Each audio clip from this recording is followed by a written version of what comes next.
How to appear offline on your Telegram account. Hey everyone, welcome back to another tutorial video. In today's video, I'll show you how you can appear offline on Telegram even when you are online. So, currently I am online on Telegram, and if other people view me, they will see me as online. So, what you can do to remove that is simply tap on the three lines on the top left corner of your screen. After that, go to settings. Now you'll be taken to this page where you'll have to tap on the option privacy and security.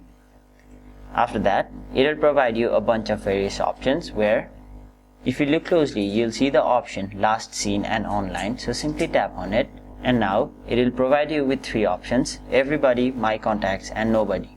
So under who can see my last seen time, simply set it to nobody. And then once you tap on the tick icon on the top right corner of your screen, your activity status will be hidden from everybody and no one will be able to see when you are online. So that is basically how you appear offline even when you are online on Telegram.